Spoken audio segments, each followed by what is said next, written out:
Al-hikmatu tsalisatu wassalasun minal hikamil ataiyah.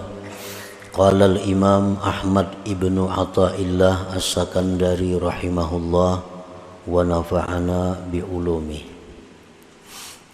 Hikmah yang ke-33 dari Al-Hikam Al-Ataiyah. Berkata Imam Ahmad bin Athaillah as-Sakandari rahimahullah, al-haqqu laisa bimahjubin anka, innamal mahjubu anta anin nazari ilaih. Idh law hajabahu syai'un lasatarahu ma hajabah, walau kana lahu satirun lakana liwujudihi hasirun, wa kullu hasirin li syai'in fahuwa lahu qahir, wa huwal qahiru fauqa ibadi. Yang artinya hikmah ke-33, bermula Tuhan kita Allah Subhanahu wa ta'ala, tidaklah dia terdinding daripada engkau. Hanya saja yang terdinding itu adalah engkau daripada memandang kepadanya. Karena jikalau mendinding akan Allah oleh sesuatu, niscaya menutupi akan Allah oleh sesuatu yang mendinding dia. Jikalau ada bagi Allah sesuatu yang menutupi, niscaya bagi adanya Allah itu ada yang membatasi.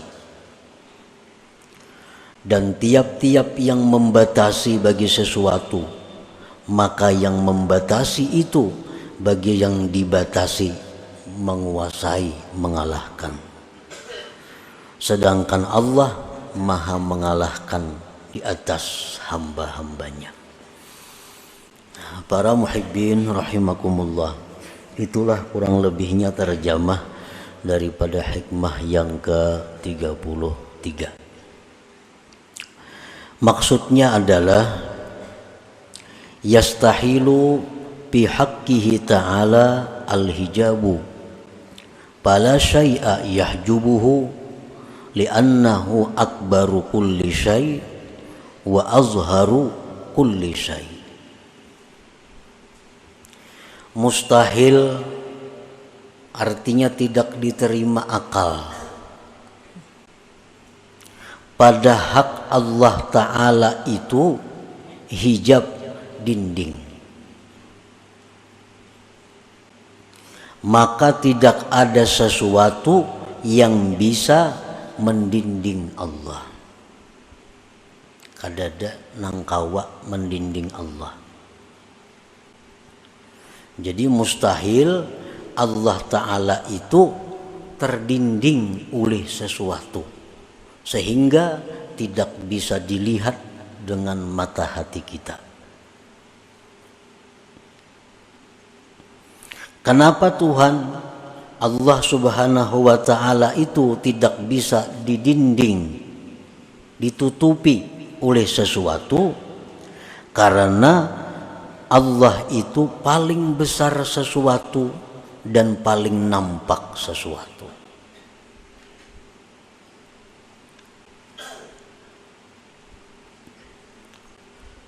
Allah itu maha besar.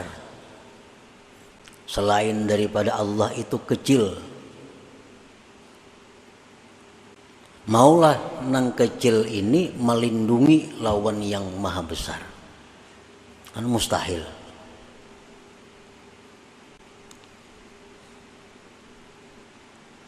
Sesuatu yang nampak, yang jelas, itu kadang akan bisa didinding,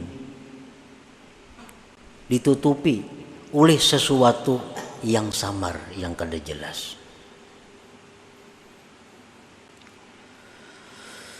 Wa idza lam tarahu wa huwa akbaru wa azharu min kulli syai' fa syai'un fika yahjubuka an musyahadatihi.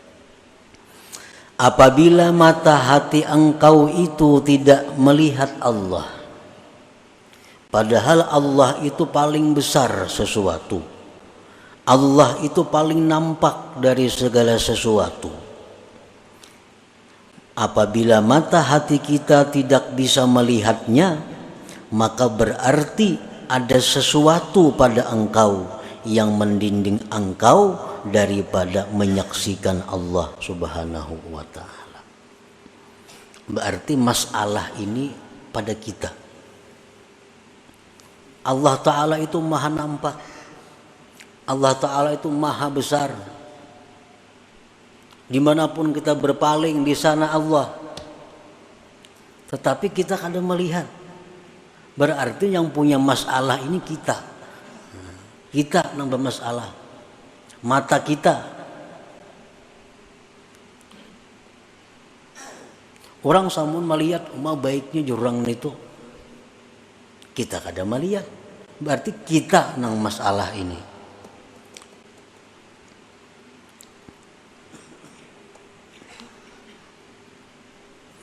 Nah, apakah sebabnya kita itu tidak bisa musyahadah kepada Allah?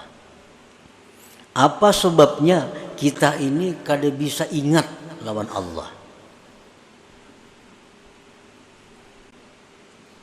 Kadang-kadang kita di hadapan Baitullah, ya tuh kada ingat lawan Allah. Padahal yang di hadapan kita ini adalah Baitullah. Amun di pasar kada ingat karena raminya orang, sibuknya orang. Lalu kita kada ingat lawan Allah. Ini kadang-kadang kita rahatan sembahyang, rahatan membaca kalam Allah Al-Quran, membaca tabarak nih, maghrib, membaca yasin. Kita kada ingat lawan Allah. Ini berarti di dalam diri kita ini ada penyakit, ada sesuatu yang menyebabkan kita kada bisa ingat, kada bisa musyahadah kepada Allah. Nah, wa idza lam tarahu wa huwa akbaru wa azharu min kulli syai' fa syai'un fika yahjubuk an musyahadatihi. Bila mata hati engkau tidak bisa melihat Allah, padahal Allah itu maha besar, Allah itu maha nampak dari tiap-tiap sesuatu, maka ada sesuatu pada diri engkau yang mendinding engkau daripada memandang atau musyahadah kepada Allah. Nah, para muhibbin rahimakumullah, di dalam sembahyang berapa kali kita diperintahkan untuk melapazkan Allahu Akbar? Berapa kali? Mulai nang wajib sampai nang sunat. Nah, tujuannya apa? Tujuannya supaya kita ini ingat bahwa yang maha besar itu Allah. Yang perlu diingat itu adalah Allah. Yang perlu ditakuti itu adalah Allah. Yang perlu diharap itu adalah Allah. Begitu kita hendak berdiri, siap menghadap kiblat, kita disuruh Allahu Akbar. Nah, Allah maha besar. Artinya apa? Supaya mulai kita ucap Allahu Akbar itu, yang lain ini hilangan karena halus-halus. Setiap kali kita berhadapan dengan yang besar, ada yang halus-halus, nah halus tuh ada kelihatan lagi. Nah, makanya disuruh Allahu Akbar. Hendak ruku, supaya ruku kita ini bujur-bujur kepada Allah. Jangan sampai di dalam ruku itu ada hati kita selain Allah. Disuruh pulang kita Allahu Akbar, hanya ruku. Nah, jadi ini merupakan peringatan-peringatan tanbihat agar kita selalu memandang, selalu mengingat yang memang berhak untuk diingat. Karena itu yang maha besar, yang maha nampak.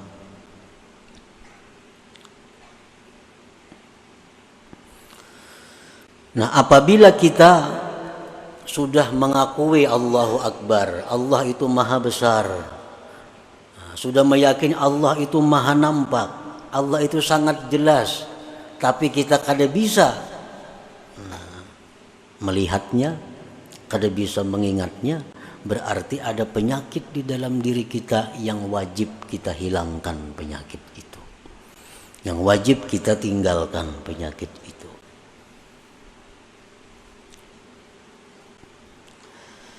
Nah, apa penyakitnya sehingga kita ini kada bisa musyahadah lawan Allah?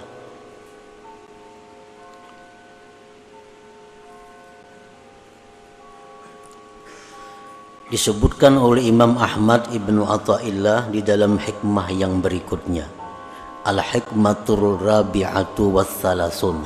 Ini hikmah yang ke-34 ini menjelaskan kepada kita penyakit yang menyebabkan kita selalu lupa kepada Allah.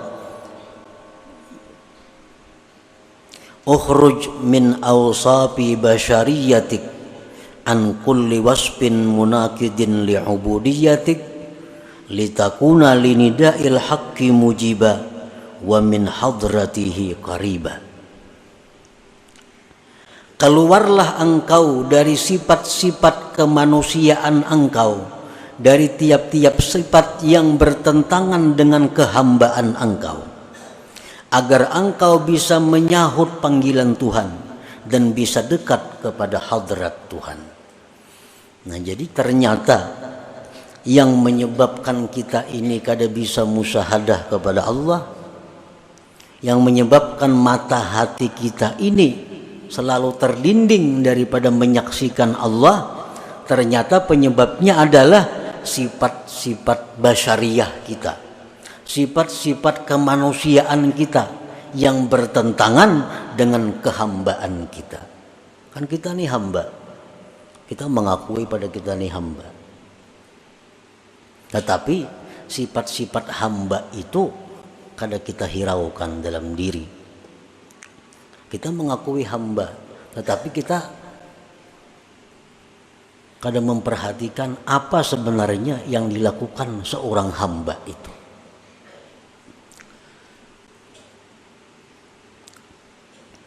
Nah, maksud daripada hikmah yang ke-34 ini adalah khalli qalbak anis sifatil mazmumah al-bahimiyyati was-sabu'iyyati wasyaitaniyati war-rabbaniyah wa halliha bi sifatil ubudiyah yukshaf lakal hijab alladzi fik fatarallaha akbar wa azhara kulli syai.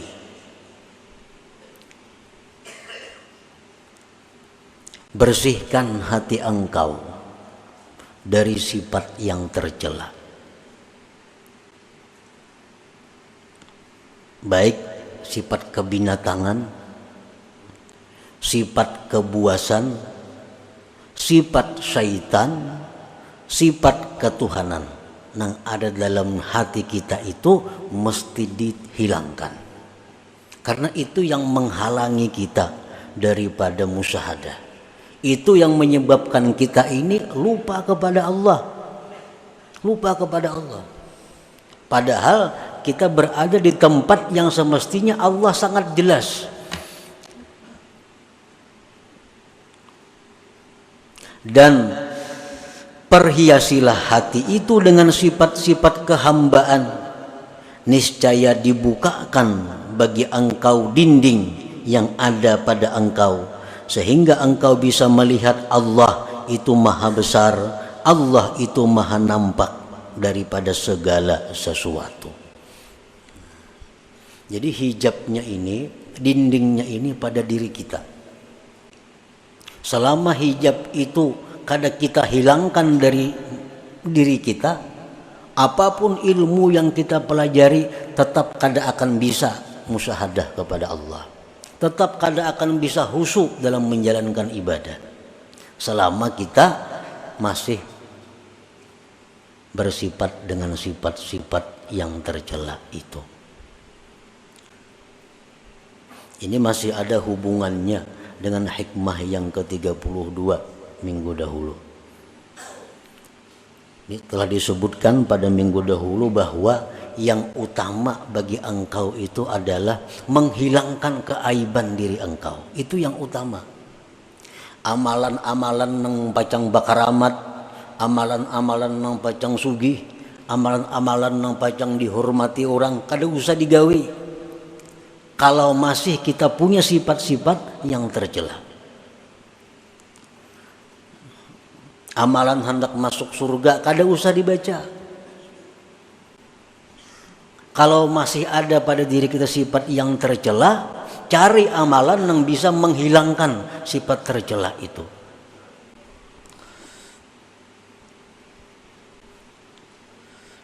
Sifat bahimiyah. Kita lahir ke dunia, seorang manusia ini disertai dengan 4 sifat itu. Sifat kebinatangan, kebuasan, sifat syaitan, dan sifat ketuhanan. Keempat-empatnya ini mesti dibersihkan. Sifat bahimiyah itu macam apa? Kebinatangan itu kaqada'i syahwatil batni wal farji wa ma yatba'uhuma min hubbiz zina wa hubbil mal. Sifat kebinatangan yang ada pada diri kita ini adalah selalu ingin meluluskan syahwat perut dan syahwat kemaluan. Ini sifat kebinatangan. Nang jadi prioritasnya adalah makan dan kawin. Bahasa kitanya itu. Pikirannya nih makan lawan kawin. Nah ini sifat kebinatangan yang menyebabkan kita kada kau ingat lawan Tuhan.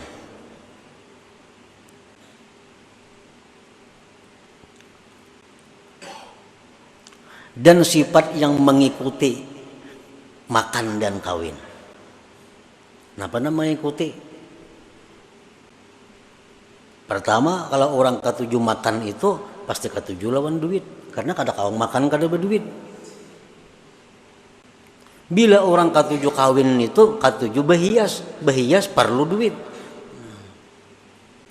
Kawin tuh perlu berhias, nukar baju nang hanyar, nukar ini, nukar itu, beraksi supaya dilirik orang, supaya diketujui orang, berhias, berdandan, biaya mahal.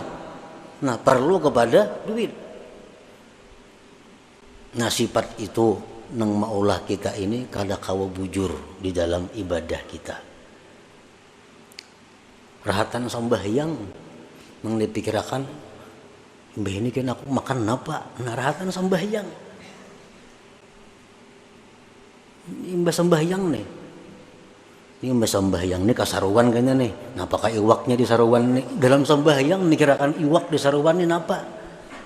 Nah, ini sifat kebinatangan. Nah itu nang kita bujurakan. Jadi amun ada amalan-amalan nang supaya hilang, nang supaya bersih kita dari sifat kebinatangan, itu amalan nang perlu kita amalkan. Misalnya ada amalan bila kita baca ini kita akan bisa mengendalikan nafsu kita. Nah itu amalan yang paling bagus dibaca. Kada usah minta amalan yang ilmu laduni, kada usah. Kada usah minta amalan supaya doa mustajab, kada usah. Kada usah minta amalan supaya rezeki datang, kada usah. Selama dalam diri kita ada sifat yang tercela. Sifat kebuasan, kal ghadab seperti marah. Marah tuh buas. Sedikit-sedikit sari, sedikit-sedikit sari.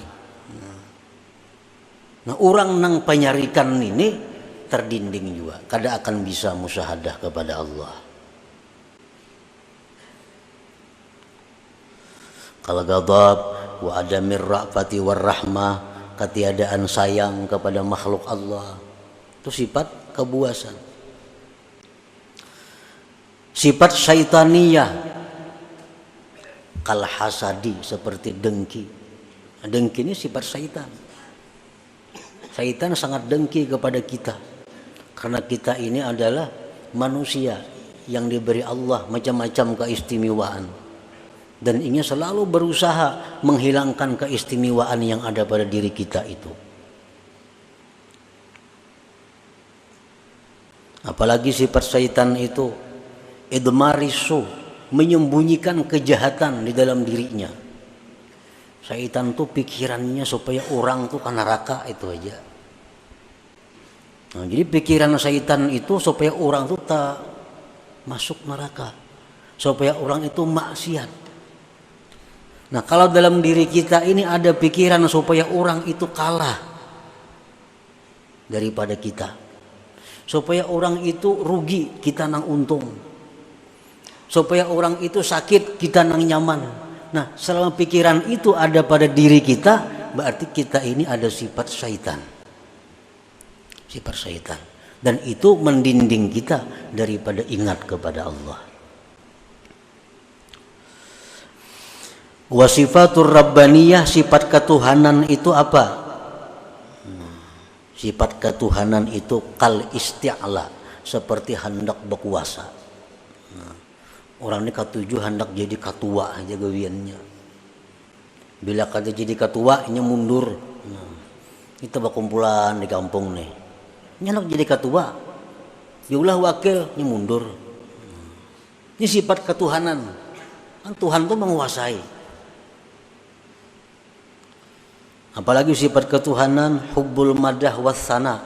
Orang ini ketujuh dipuji, diambung. Nah, bila dipuji, bila diambung, wah, sanang banainya. Minum gini biriakannya. Hubbus sana. Bila dalam diri kita ini ada sifat macam itu, suka dipuji orang, apalagi mencari-cari pujian. Nah, itu sudah. Nah, jadi itu pendinding kita nang maulah kita ini kusut beribadah kada kawalawas, datang pendudian bulik pendahuluan,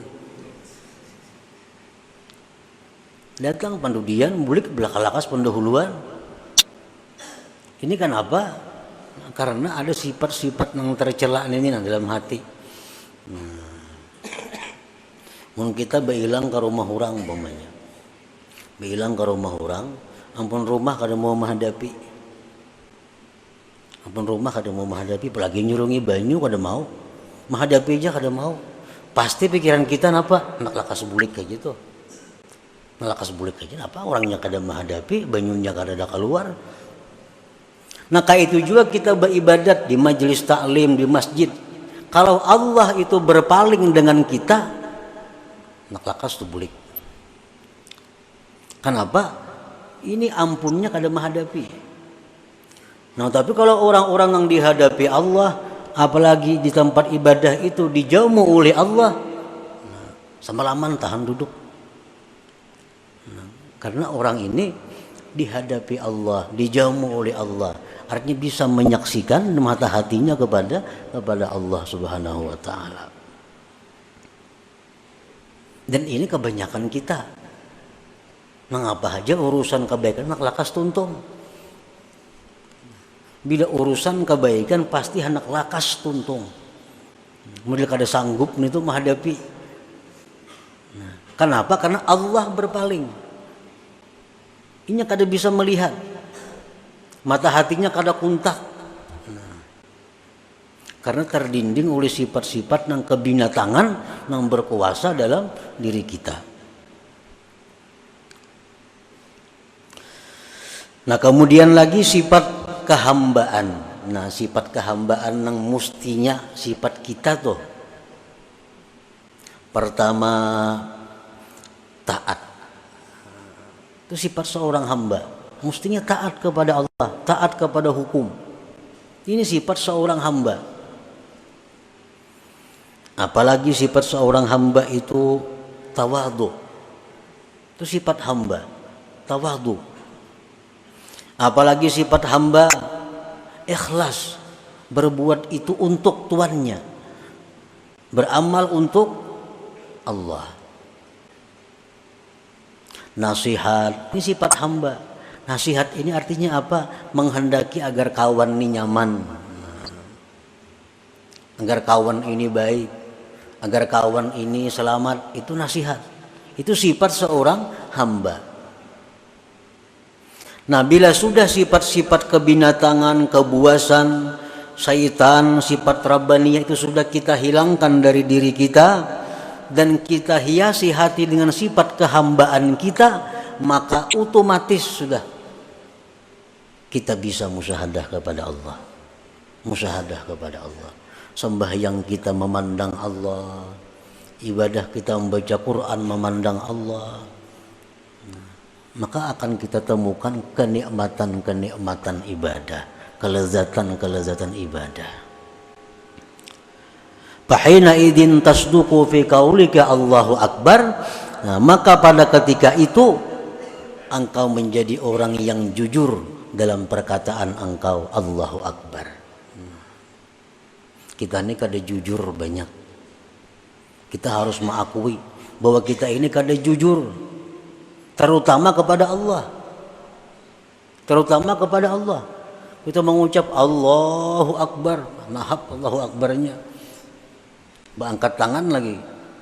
Tapi pada praktiknya kita kadang menganggap Allah itu yang besar. Ada usaha kita yang maha besar, ada duit kita yang maha besar, jabatan kita yang kita agungkan mati-matian. Ini kada jujur dengan Allah. Dalam sembahyang, inna salati, sembahyang ulun, wa nusuki, ibadah ulun, wa mahyaya, hidup ulun, wa mamati, mati ulun, lillah, bagi Allah Rabbil Alamin. Itu pengakuan dalam sembahyang. Jujurlah kita itu, hidup kita ini untuk Allah. Jujurlah kita mati untuk Allah. Jujurlah kita beribadah untuk Allah. Nah, ini kebanyakan kita kada jujur.